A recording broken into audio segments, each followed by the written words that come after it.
12 वर्षात कोकण पदवीधर मतदारसंघामध्ये पदवीधरांकरिता कोणतंही काम झालेलं नाही. त्यामुळे या निवडणुकीत महाराष्ट्र नवनिर्माण सेना रोजगारनामा घेऊन निवडणुकीच्या मैदानामध्ये उतरून ही निवडणूक जिंकणार आहे, असा दावा उमेदवार अभिजित पानसे यांनी केला आहे. मनसे प्रमुख राज ठाकरे यांनी कोकण पदवीधर मतदारसंघातून पानसे यांची उमेदवारी जाहीर केल्यानंतर त्यांनी घेतलेल्या पत्रकार परिषदेमध्ये हा दावा केला आहे. मनसेने 35,000 पदवीधर मतदारांची नोंदणी केली आहे, त्यामुळे आपला विजय नक्की होईल असा विश्वास त्यांनी व्यक्त केला आहे. मागील 12 वर्षांमध्ये या मतदारसंघातील पदवीधरांकरिता भरीव काम केले गेलेले नाही. पदवीधर मतदारांचे प्रतिनिधित्व करणाऱ्यास लोकप्रतिनिधींचे गटार पायवाटा करणे हे काम नाही. सुमारे 750 किलोमीटरचा समुद्र किनारा लाभलेल्या कोकणातील पदवीधरांना रोजगार देणं आहे. पदवीधर झाल्यानंतर पुढे काय करायचे हे त्यांना सांगितलं जात नाही. त्यामुळे मनसे जाहीरनामा किंवा वचननामा न देता या मतदारांना रोजगारनामा देऊन मतं मागणार आहे, असं त्यांनी जाहीर केलंय. मनसेने मोदी तिसऱ्यांदा पंतप्रधान व्हावेत याकरिता बिनशर्त पाठिंबा दिला होता. आम्ही महायुतीमध्ये नव्हतो, त्यामुळे स्वतंत्रपणे निवडणूक लढत असल्याचं मनसेचे नेते अविनाश जाधव यांनी स्पष्ट केलंय. आम्ही पाठिंबा मागण्यासाठी जाणार नाही. जसं आम्ही बिनशर्त पाठिंबा दिला तसाच त्यांनी दिलास तर त्याचा आम्ही स्वीकार करू, असं देखील जाधव यावेळी म्हणाले. तर पत्रकार परिषदेला ठाणे शहर अध्यक्ष रवींद्र मोरे हे देखील उपस्थित होते. कोणाशी कुठल्या प्रकारची चर्चा केली नाही, तर त्यांनी आमच्याशी कुठली चर्चा केली ना आम्ही त्यांच्याशी चर्चा केली. आमचा उमेदवार महाराष्ट्र नवनिर्माण सेनेचा असेल आणि महाराष्ट्र नवनिर्माण सेनेचा उमेदवार म्हणून आम्ही आमचं आजपासून काम सुरू केलेलं आहे. आता आमच्याकडे 35,000 स्वतः नोंदवलेली मतं आहेत. ट्रॅक रेकॉर्ड बघाल तर याचं मतदान जे आहे ते 50-55% वर जात नाही. सो आमच्याकडे जर 35,000 मतं असतील तर ती आम्हाला जिंकण्यासाठी खूप आहे. सांगतो की हे तुम्ही लोकसभा विधानसभा हे तुम्ही जर मतदान बघितलं तर ते विशिष्ट माणसाकरता काही विशिष्ट पक्षाकरता होतं. हे पदवीधर जे मतदारसंघ आहेत आणि पदवीधर जे मतदार आहेत ते शून्य मतदार आहेत. त्यामुळे आम्ही केलेली नोंदणी याच्यापेक्षा 35,001 बाहेरचं मत मिळणार नाही असं समजू नका. आम्ही अत्यंत योग्य रीतीने प्रामाणिकपणे आम्ही उमेदवारी लढवतोय. त्यामुळे मला असं वाटतं की ज्या प्रकारे 12 वर्ष काही काम झालेलं नाही आहे, आम्हाला इतरांनी नोंदवलेली मतं जी आहेत त्याच्यात सुद्धा मोठ्या प्रमाणात मनसेला राजसाहेबांना मानणारा वर्ग आहे आणि आम्ही केलेली कामं आहे यांना मतदान होईल आणि आमचा विजय सुरू. तोंडून पदवीधरचं किंवा आमच्या कोणाच्याही तोंडून पदवीधरच्या विषयात कोणाचं कौतुक तुम्ही ऐकलं असेल तर तो रेकॉर्ड मला दाखवून ठेवा. कौतुक करायला पाहिजे. आणखी मोदींसाठी पाठिंबा दिलेला आहे. माननीय राजसाहेबांनी गुढीपाडव्याला स्पष्ट केलेलं आहे नरेंद्र मोदी तिसऱ्यांदा पंतप्रधान व्हावे म्हणून आम्ही महाराष्ट्र नवनिर्माण सेनेने पाठिंबा दिलाय. तुमचं विधान परिषद मोदी नाहीये. तुमचं एक सांगा, आता काही वेळापूर्वी तुमचा असा प्रश्न होता की मनसैनिकांनी खूप काम केलं आणि आता तुम्ही सांगताय असतील आमची लोक नाराज होती. असं नाही आहे. एक तर आम्ही काम केलं असेल किंवा आम्ही नाराज होतो असं होईल. 100% तुम्ही कुठल्याही पक्षाच्या उमेदवारांना जाऊन विचारा महाराष्ट्रात की महाराष्ट्र सैनिकांनी रस्त्यावर उतरून काय काम केलं. त्यामुळे हे काही नाराजी वगैरे हा पाठ आता नाहीच आहे. सर्व नागरिकांना आवाहन करण्यात येत आहे की सध्या डासांमार्फत पसरणाऱ्या डेंग्यू या आजाराचा प्रसार रोखण्यासाठी प्रत्येकाने पुढील प्रमाणे कार्यवाही करावी. डेंग्यू आजार एडिस इजिप्ती हा डास चावल्याने होतो. या डासांची पैदास साचलेल्या किंवा साचवलेल्या स्वच्छ पाण्यामध्ये होते. 8 दिवसांपेक्षा जास्त दिवस पाणी उघडे व साचून राहिल्यास त्यात डास अंडी घालतात. अंड्यांच्या अळ्या तयार होऊन पुढे डास तयार होतात. यासाठी आपल्या घरातील पाणीसाठे उदाहरणार्थ बॅरल्स, पिंपे, टाक्या, हौद, रांजणे इत्यादी दर आठवड्याला रिकामे करून घासून पुसून कोरडे करून पुन्हा भरावे. 1 दिवस कोरडा दिवस म्हणून पाळावा. पाणी साठ्यांना घट्ट झाकणे बसवावीत किंवा जुनी साडी, चादर, धोतर यांनी बांधून झाकून ठेवावीत, म्हणजे डास त्यात जाऊन अंडी घालणार नाहीत. घराच्या गच्चीवर, आजूबाजूला, अंगणात कोठेही पाणी साचू देऊ नये. भंगार सामान उघड्यावर टाकू नये. उदाहरणार्थ टायर्स, प्लास्टिक सामान, कुंड्या, टाकाऊ वस्तू इत्यादी. अशा सामानात पावसाचे पाणी साठून त्यात डेंग्यूच्या डासांची पैदास होते. घरातील कूलर्स, फ्रीजच्या पाठीमागील ट्रे हे देखील वेळोवेळी कोरडे करावेत. लक्षात ठेवा, नुसत्या फवारणीने डास घनता कमी होत नाही, तर त्यासाठी डास पैदास ठिकाणे नष्ट करणे ही आपल्या सर्वांची जबाबदारी आहे. कोणताही ताप अंगावर न काढता जवळच्या शासकीय रुग्णालयात मोफत औषधोपचार घ्या.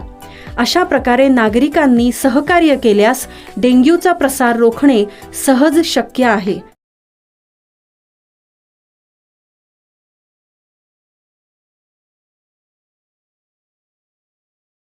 मार्च 2024मध्ये घेण्यात आलेल्या SSC परीक्षेमध्ये ठाणे महानगरपालिकेच्या 22 माध्यमिक शाळांचा निकाल 83.84% लागलेला आहे. तर गेल्या वर्षी हे प्रमाण 70.57% एवढे लागले होते. तरी यावर्षी महानगरपालिकेच्या 3 माध्यमिक शाळांचा निकाल 100% लागला आहे. गेल्या वर्षी एका शाळेचा निकाल हा 100% लागला होता.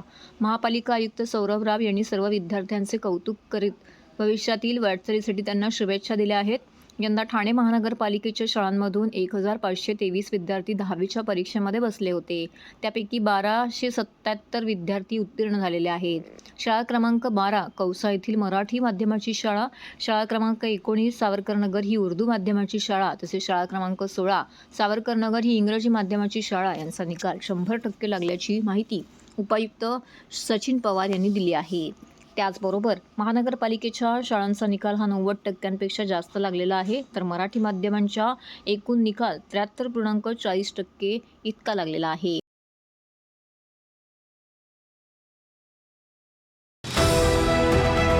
TJSB सौर शक्ती कर्ज, गो ग्रीन, करा वीज बिलावर बचत. आकर्षक व्याजदर, 84 महिने परतफेड कालावधी, 80% लोन, व्यावसायिक आणि उद्योजकांकरता सुद्धा. अधिक माहितीसाठी तुमच्या जवळच्या शाखेला भेट द्या किंवा संपर्क साधा. 1800-223-466 आणि 1800-266-3466.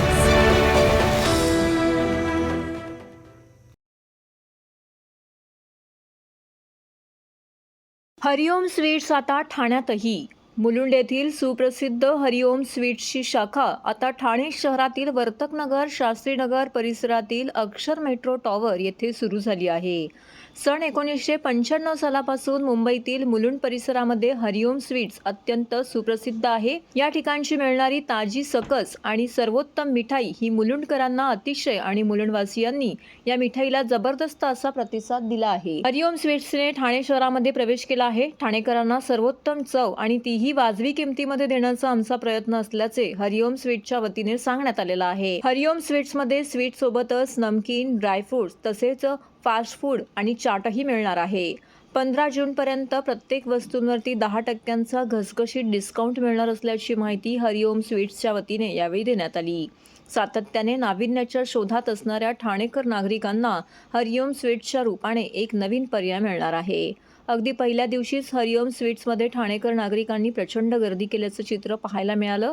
सदर कार्यक्रमाला विविध क्षेत्रातील मान्यवर तसेच ठाणे, मुंबई परिसरातील नागरिक, बंधू, भगिनी, हितचिंतक मोठ्या संख्येने उपस्थित होते व उपस्थितांनी सदर उपक्रमाला भरभरून शुभेच्छा देखील दिल्या. प्रत्येक ठाणेकर व इतर परिसरातील नागरिकांनी हरिओम स्वीट्सला एकदा तरी अवश्य भेट द्यावी असं आवाहन हरिओम स्वीट्सच्या वतीने यावेळी करण्यात आलं.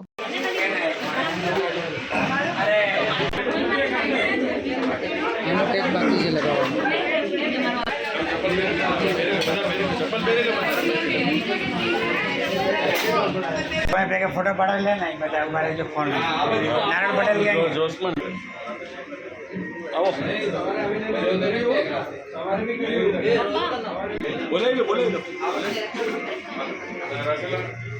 ये फोटो बाढ़ जाओ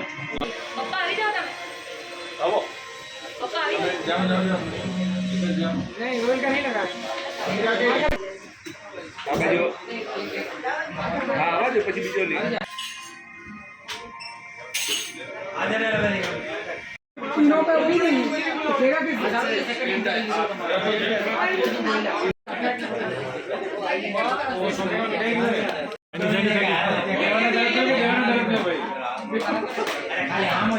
सामने सामने सामने તમે હાથમાં રાખો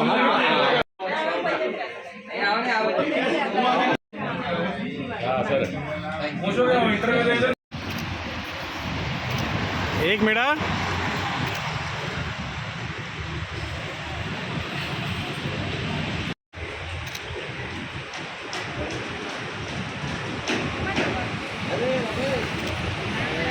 मेरा नाम उमेश चौधरी है. हम हरिओम स्वीट्स से है. हमारे ये थाना में नई 6th ब्रांच हमारी स्टार्ट हुई। हमने शुरुआत की थी मुलुंड से, जो हमारी पहली ब्रांच 1995 में शुरुआत हुई थी। वहाँ से हम आगे बढ़ते हुए अभी तक हमने 6 ब्रांच खोल दी है। ये हमारी लेटेस्ट आउटलेट है। इसके बाद नेक्स्ट हमारी भांडुप में भी एक आउटलेट आने वाली है। हमारी यहाँ पे अलग अलग जात की दूध की मिठाई है, ड्राई फ्रूट की मिठाई है, मेवा की मिठाई है, नमकीन है, बढ़िया चाट है, समोसा वगैरह सब बढ़िया से एक नंबर क्वालिटी हम लोग बना के बेचते हैं। हमारी स्पेशलिटी यहाँ की अंजीर बर्फी है, जो हम लोग एकदम बेस्ट टू बेस्ट इंग्रेडिएंट से बनाते हैं। पब्लिक को आह्वान करेंगे, एक बार डेफिनेटली हमारे स्टोर पे विजिट करिए, आप खुद टेस्ट करिए और आपको खुद को हमारी क्वालिटी और उसके उत्कृष्टता मालूम पड़ेगा। और उसके हम आह्वान करते हैं कि हमारे पास आपको किसी को गिफ्ट देना है तो सुवर्ण मिठाई भी हम बना के देते हैं, जिसके अंदर प्योर ईरानी पिस्ता, मामरो बादाम और प्योर केसर वगैरह यूज करके बनाई हुई है। मिठाई के अलावा हमारे पास नमकीन है, फास्ट फूड है, हमारे पास पूरी रेंज है फास्ट फूड के, जैसे कि आप समोसा वगैरह पूरा चाट हो गया, चाट सेक्शन है, पाव भाजी है, पिज्जा है, सैंडविच है, डोसा है, जूस है, दाबेली, फ्रेंकी एंड बहुत सारी नई वेराइटीज आपको मिलेगी जो गुड क्वालिटी एंड हाइजीनिक रहेगी सर। उसी के अभी जो बताया आपको मैंने कि जो मेरे नमकीन है, जैसे कि स्नैक्स हो गया, पाव भाजी, डोसा, सैंडविच, पिज्जा, वो सब वहाँ पे ही है, डोसा वगैरह सब। घोडबंदर रोड परिसरातील मुख्य रस्ते, इमारती, इलेक्ट्रॉनिक टॉवर आणि महत्त्वाच्या चौकात उभारण्यात आलेल्या होर्डिंगचे स्ट्रक्चरल ऑडिट करण्याबरोबरच बेकायदा होर्डिंग तात्काळ काढून टाकावीत। त्याचबरोबर होर्डिंगपासून नागरिकांच्या सुरक्षेसंदर्भात महानगरपालिकेने नियमावली तयार करावी, अशी मागणी भाजपाचे माजी गटनेते मनोहर डुमरे यांच्या नेतृत्वाखाली शिष्टमंडळाने ठाणे महानगरपालिका आयुक्त सौरभ राव यांच्याकडे निवेदनाद्वारे केली आहे। घाटकोपर येथील होर्डिंग दुर्घटनेच्या पार्श्वभूमीवरती ठाणे शहरातील मुख्य रस्ते, इमारती, इलेक्ट्रॉनिक टॉवर आणि महत्त्वाच्या चौकांमध्ये उभारलेल्या होर्डिंगची तपासणी करण्याची गरज आहे। गेल्या काही वर्षात जाहिरातीला आलेल्या महत्त्वामुळे ठिकठिकाणी होर्डिंग उभारली गेली। काही ठिकाणी महानगरपालिकेच्या नियमाची पायमल्ली करीत बेकायदा पद्धतीने होर्डिंग थाटली गेली आहेत। काही ठिकाणी कमी जागेची परवानगी घेऊन मोठी होर्डिंग लावण्यात आलेली असल्याच्या तक्रारी समोर आल्या आहेत। शहरातील काही ठिकाणी अनधिकृत धोकादायक इमारतींवर होर्डिंग उभारल्यामुळे नागरिकांच्या जीवाला धोका उद्भवू शकतो, अशी भीषण परिस्थिती आहे। घोडबंदर रोडवर 2 इलेक्ट्रॉनिक टॉवरला वेल्डिंग करून होर्डिंग उभारण्यात आलेलं आहे। याकडे आयुक्त राव यांनी लक्ष द्यावे, अशी मागणी निवेदनाद्वारे केलेली आहे। भविष्यात होर्डिंगपासून नागरिकांच्या सुरक्षेसंदर्भात नियमावली तयार करावी, अशी मागणी भाजपाचे गटनेते मनोहर डुमरे यांच्या नेतृत्वाखाली करण्यात आलेली आहे। आपण पाहिलंच असेल का घाटकोपरच्या होर्डिंगच्या दुर्घटनेनंतर सगळ्याच महाराष्ट्रातल्या महानगरपालिका सतर्क झालेल्या आहेत। त्याचप्रमाणे ठाणे महानगरपालिकेमध्ये जी अनधिकृत होर्डिंग्ज आहेत त्याच्याबाबत आज आमचे ज्येष्ठ नगरसेवक नारायण पवार आणि मी दोघांनी निवेदन दिलेलं आहे आणि त्या निवेदनामध्ये अनधिकृत बांधकामांवर लागलेलं होर्डिंग, नाल्यांवर लागलेलं होर्डिंग, काही इलेक्ट्रिक टॉवर्स आहेत, हिरांदानी इस्टेटमध्ये तर मोठ्या इलेक्ट्रिक टॉवरला दोन्ही बाजूनी होर्डिंग्ज लागलेले आहेत। तर अशा होर्डिंगच्या बाबत आता पावसाळा जवळच येत आहे आणि हवामान खात्याने सांगितलं की ह्या वर्षी 106% पाऊस पडणार आहे आणि वादळी वारा जोरात आहे। आणि आज महाराष्ट्राच्या सर्व आपत्कालीन याची मुख्यमंत्री बैठक घेतलेली आहे आणि त्याच बैठकीच्या अनुषंगाने पावसाळ्यामध्ये होणाऱ्या दुर्घटना टाळाव्यात याच्यासाठी मुख्यमंत्री जर एवढे सतर्क आहेत तर आपल्या महानगरपालिकेने या होर्डिंगच्या बाबतीमध्ये थोडं गांभीर्याने घ्यायला पाहिजे। याच्यासाठी आज आयुक्तांना आम्ही दोघांनी निवेदन दिलेलं आहे आणि आयुक्तांनी तो विषय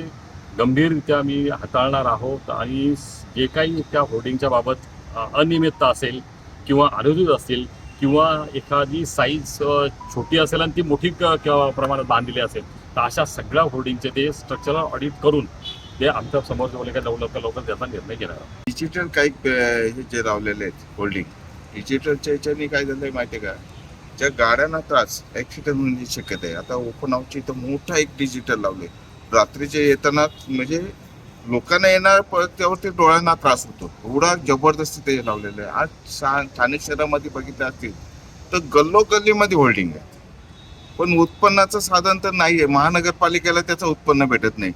काही याच्यासाठी काही लोकांच्या याच्यासाठी फक्त काही एक कंपनी आहे कोणत्या तरी, त्याला काहीतरी 75,000 स्क्वेअर फूट त्याला होल्डिंग म्हणजे लावण्यासाठी परमिशन दिली महानगरपालिकेने।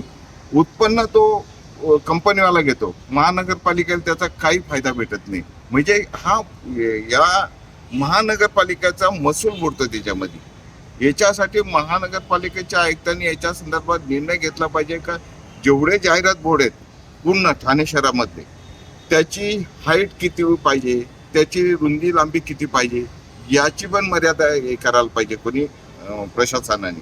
कारण प्रशासनाने काही ठिकाणी अशा परमिशन दिल्यात का नाल्यावरती पण दिल्यात. नाल्यावरती होल्डिंग, नाल्यावरती कॉलम नाल्यामध्ये पाणी कसं जाणार, काय कसं जाणार, अशा पद्धतीत त्यांनी परमिशन दिलेत.